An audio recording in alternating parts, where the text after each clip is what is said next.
हाँ भाई प्यारे बच्चों, गुड मॉर्निंग। ये पॉलिटिकल साइंस का है, जहाँ कल कराया था उससे आगे है। जैसे आंसू का पूरा नाम था, इससे आगे कराया करेंगे अब। पेज नंबर है A 212। ठीक है भाई, पॉलिटिकल साइंस।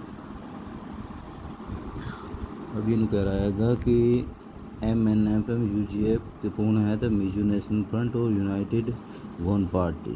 ठीक है भाई। अब देखो भाई, धारा 370 किससे संबंधित है? संविधान की धारा 370 जम्मू कश्मीर से संबंधित है। धारा 370 के अंतर्गत जम्मू कश्मीर को अन्य राज्यों के मुकाबले विशेष दर्जा प्रदान किया गया। इस धारा के अंतर्गत जम्मू कश्मीर को अन्य राज्यों की अपेक्षा अधिक स्वायत्ता का मतलब अधिक शासन, मतलब कि उसका स्वयं का अपना शासन, स्वयं का अपना झंडा, स्वयं का राज। ठीक है, स्वायत्ता प्रदान की है। जम्मू कश्मीर को अपना संविधान, उसका अपना ही संविधान, स्वायत्त मतलब अपना भी संविधान भी है उसका, तथा अपना झंडा भी है। भारतीय संविधान के सभी व्यवस्थाएं इस राज्य पर लागू नहीं होती जो है, और संविधान की व्यवस्था है वो इस पर लागू नहीं होती। ठीक है भाई। अच्छा भाई, अब देखो आगे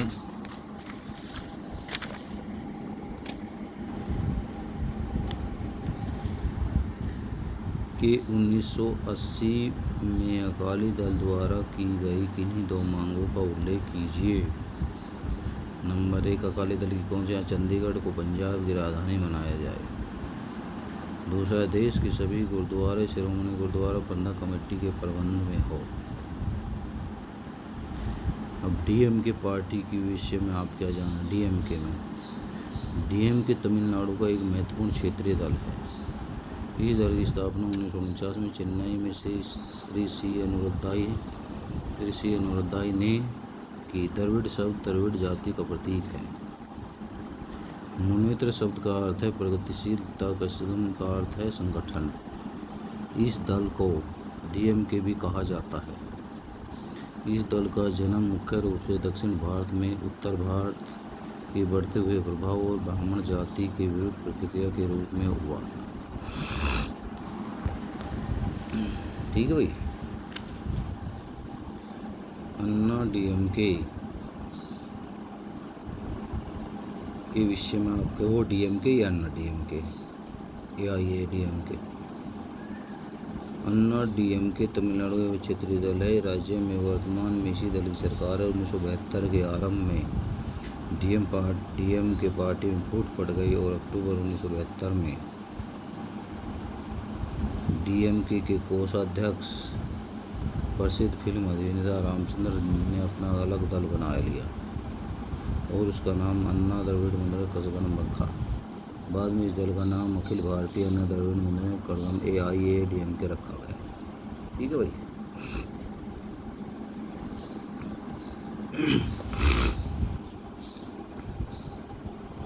तेलुगु देशम पार्टी किस राज्य का क्षेत्रीय दल? इसके वर्तमान अध्यक्ष कौन हैं? तेलुगु देशम पार्टी के सीमांत प्रभावशाली क्षेत्र है, सीमांत का प्रभावी क्षेत्र है। इस दल की स्थापना 1982 में फिल्म अभिनेता NT रामाराव ने की। श्री चंद्रबाबू नायडू इस दल के वर्तमान अध्यक्ष है और राज्य में वर्तमान में इसी दल की सरकार है। इसी दल की सरकार है। ठीक है भाई। अब अन्ना DMK की किन्हीं दो नीतियाँ, बस नीतियाँ इम्पोर्टेंट रहे। नंबर 1, यह दल लोकतंत्र में विश्वास रखता है। इस दल का विश्वास है कि सरकार की शक्तियों का स्रोत जनता है और सरकार की अपनी नीतियों का निर्माण जनमत को ध्यान में रखकर करना चाहिए। दूसरा, यह दल समाजवाद का समर्थन करता है। इस पार्टी का मुख्य उद्देश्य लोकतांत्रिक समाजवाद की स्थापना करना है। ठीक है भाई, ये तो अन्ना DMK की नीतियाँ हैं। अब DMK की नीतियाँ तेलुगु देशम पार्टी की। तेलुगु देशम पार्टी भारतीय संविधान में आस्था रखती है। इसका धर्मनिरपेक्ष समाज लोकतंत्र प्रणाली में विश्वास है। पार्टी में यह दूसरा सभी तरह के भ्रष्टाचार को समाप्त करने के लिए वचनबद्ध है।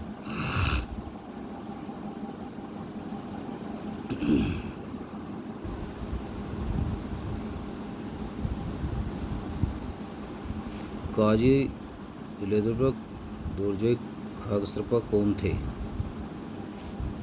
काजी इलेदु दोराजी खागस्त्रपा सिक्किम में लोकतंत्र के लिए किए गए आंदोलन के नेता थे। वे सिक्किम को भारत में मिलाए जाने के समर्थक थे। 75 में विलय के बाद काजी इलेदु दोराजी का वहाँ का मुख्यमंत्री बनाया गया। 75 में क्या बनाया गया? मुख्यमंत्री वहाँ का। ठीक है भाई। अब है डीएमके की कोई दो नीतियाँ। नंबर 1, औद्योगिक लाइसेंस देने के अधिकार राज्य द्वारा राज्य सरकार को देने के पक्षधर। दूसरा, राज्यों को अधिक स्वायत्ता देने के पक्षधर है। दूसरा, औद्योगिक लाइसेंस देने के अधिकार राज्य सरकार को देने के पक्षधर है। भारत में उभरती क्षेत्रीय आकांक्षा से हमें क्या सीख मिलती है? नंबर 1, हमें यह सीख मिलती है कि क्षेत्रीय आकांक्षा लोकतंत्र राजनीति का अभिन्न अंग है। हमें लोकतांत्रिक वार्ता करके क्षेत्रीय आकांक्षाओं को हल करना चाहिए। ठीक है भाई।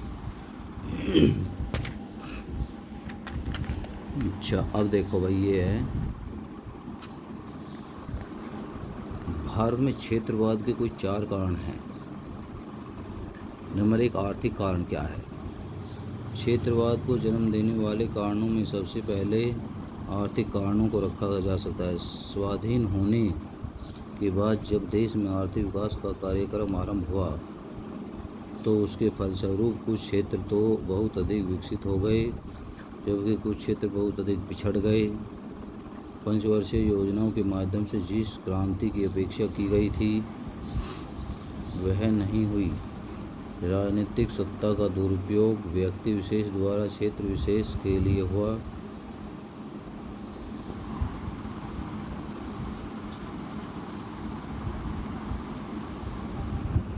शिक्षा, रोजगार, उद्योग के मामले में विकास की दृष्टि से न होकर राजनीतिक दृष्टि से हुआ, जिससे क्षेत्रीय असंतुलन पैदा हो गया। उदाहरण के लिए 1966 से जब पहले हरियाणा के क्षेत्रों जैसे हिसार, गुड़गांव आदि का विकास न हो सकता, स्पष्ट है कि आर्थिक विकास की अवहेलना क्षेत्रवाद की वृद्धि में महत्वपूर्ण है। क्या है भाई? 66 से पहले हरियाणा का कोई विकास नहीं हुआ। हरियाणा में इन डिस्ट्रिक्टों का कोई विकास नहीं हुआ। ठीक है। अब भाषा भी है क्षेत्रवाद का कारण। भारत में क्षेत्रवाद का संबंध भाषा के साथ अनिवार्य रूप से है। इसी भाषा को आधार मानकर अनेक क्षेत्रों के लोगों ने अपने लिए पृथक राज्य की मांग की, और जब वह मांग स्वीकार नहीं हुई तो आंदोलन का सूत्रपात हुआ। 1955 में तेलुगु भाषा के आधार पर आंध्र प्रदेश के लिए आंदोलन चलाया गया। राज्य पुनर्गठन आयोग की सिफारिश पर 14 राज्यों